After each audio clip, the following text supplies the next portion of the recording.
Elnur, thanks ever so much for joining us. Congratulations on winning the People's Choice Award this year for the summit at Phocuswright Europe 2020. So congratulations, first of all, on that. And thanks for joining us.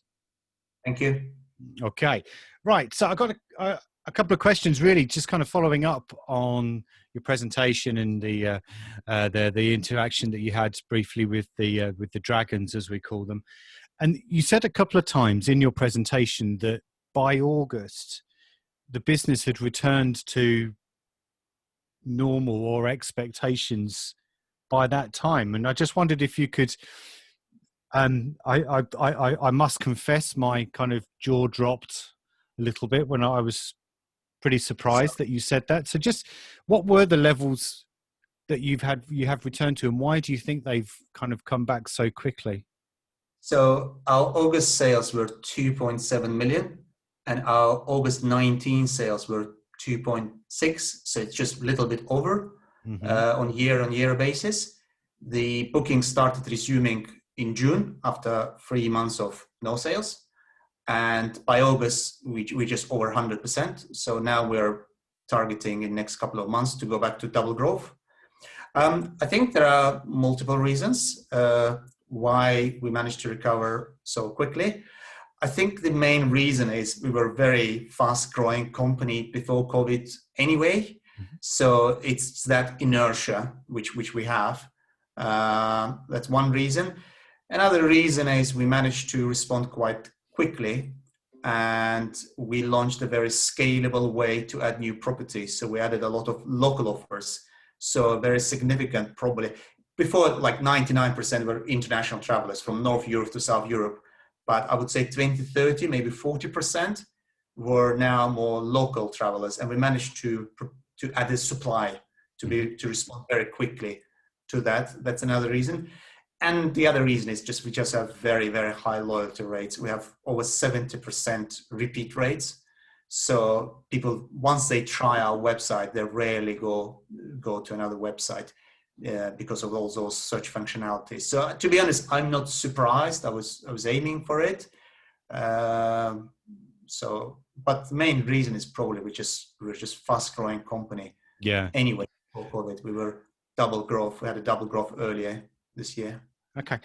Interesting figure that you just shared. Yeah. To be clear, 2019 is not our baseline. It's a double growth, which is our baseline. So it's just an intermediate milestone we reached. Okay.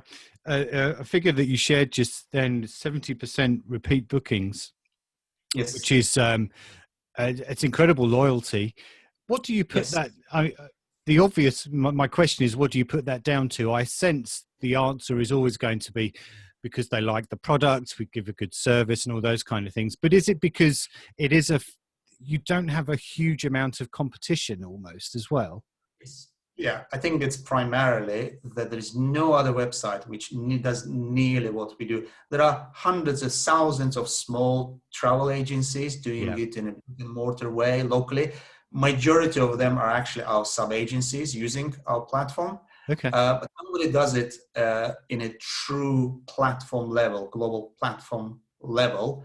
So in that sense, it's wrong to say that we have a competition. Our competition are standard OTAs and they don't have those functionalities. So we have more or less parity with standard OTAs when it comes to standard functionality. Plus we have this additional search functionality on top. And once people use it, they can't believe how reliably it works. Yeah, a lot of people just cannot believe. So once they properly introduced and tried it once, they just don't find it elsewhere. That's the main reason why they come back. I mean, we have other things like privileges and discounts and other things, loyalty club, but that's the secondary reason. The primary reason is search functionality.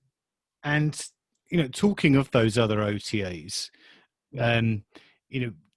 one of the major strengths of HalalBooking.com is, as you say, the filters that you explained in your presentation. For example, that was the gender-specific bathing requirements and all those kind of things.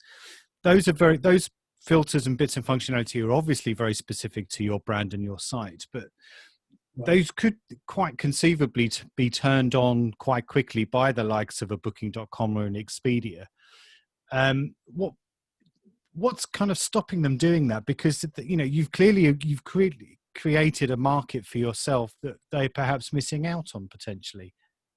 Yes, I think in the past I was quite surprised why they're not able to develop it. But now that I'm experienced in the actual problem, I can see how complex and fuzzy and detailed, multi-tiered the problem is. Yeah. So the presentation was super simplified. Yeah.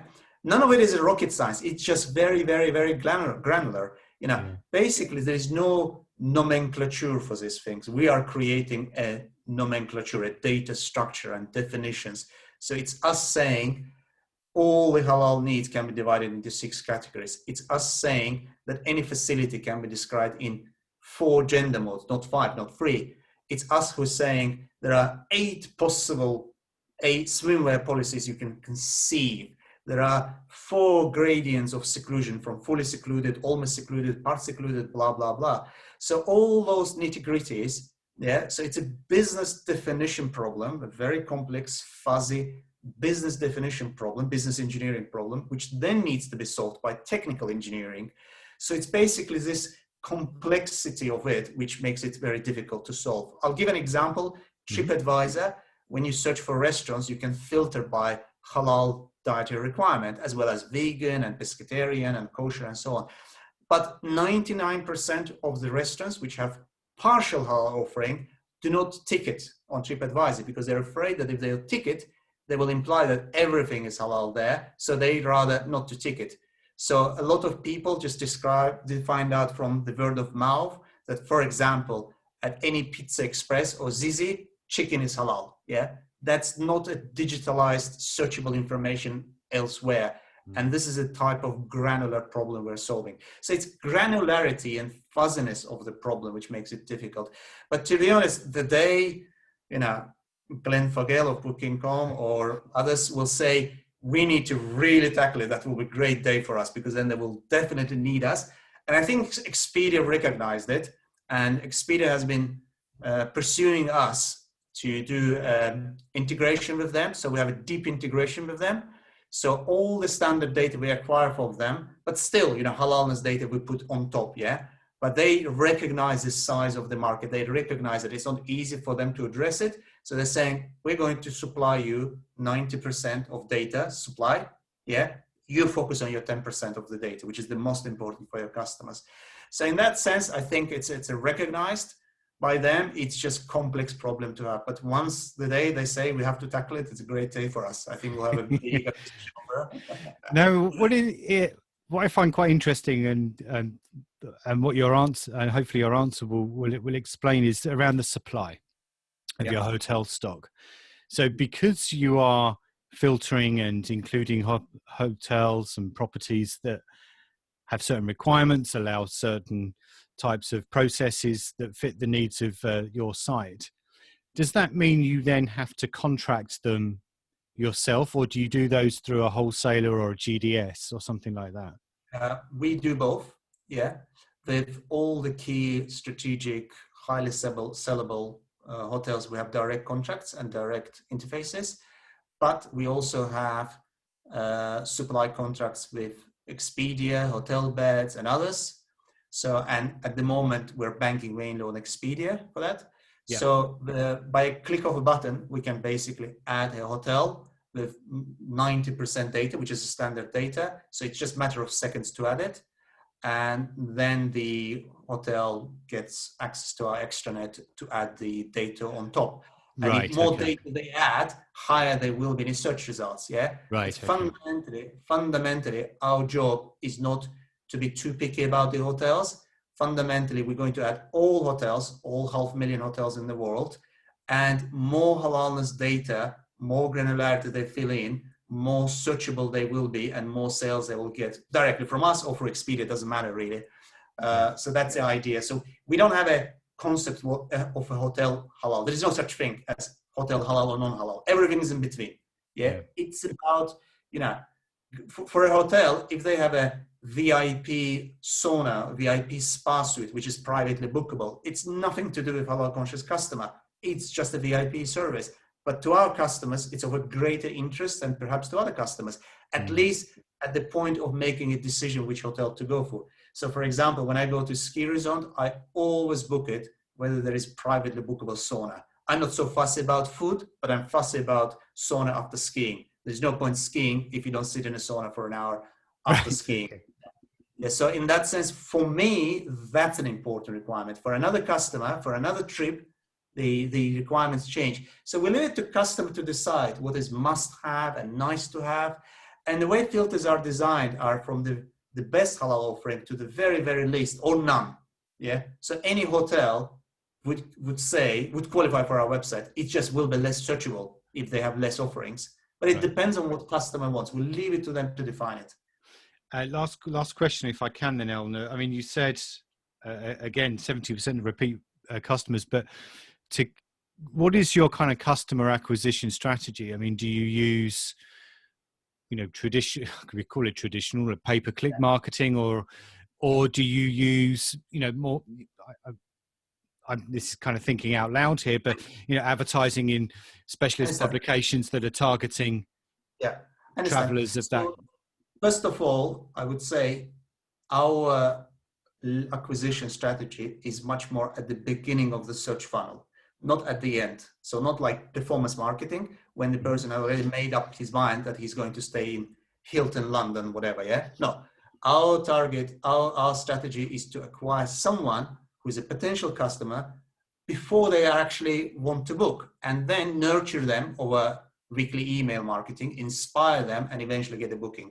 So what we do all these standard and traditional things, OTAs do, but the main activity we do is we engage with brands or influencers who are either focused already on travel intent or halal lifestyle intent. So let's take an airline. So airline automatically means every member, loyalty member there, is a traveler. But also airlines can segment by people who have halal intent. For example, they have a halal food or Muslim meal in their settings. Yeah. So that means the probability of that person being our target customer is very high. So we can do partnership with them. So for example, we buy miles from them and in exchange they advertise us. And the aim is to get the customer to register to our website so that they receive weekly emails. Yeah. Another example would be, let's say it's a prayer app. So there is a prayer app for a Muslim prayer app in France, which has 400,000 daily users. Yeah, they check prayer times. Yeah. So there you can clearly see halal lifestyle intent, and they can segment by travel as well. So those people who keep checking at different cities, frequently, you understand that they're more mobile. Yeah. So they target us, we pay them for clicks or whatever. But the point is to acquire a customer at the beginning of the search funnel and then nurture over the year and get a booking.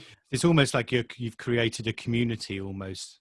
It is. It has a strong club-like feel. And that's why our loyalty club is actually called club. It's called HB, HalalBooking, Loyalty Club. So like in British Airways, BAEC. So we have HBLC as a loyalty club. And it's 3 tiers, basically, gold, platinum, and diamond. Oh, it has a very strong club-like feel. Yeah. Okay. Well, congratulations again on your win this afternoon at Phocuswright Europe. Elnur Seyidli, thank you very much. Thank you very much. See you next time. Thank you. Bye.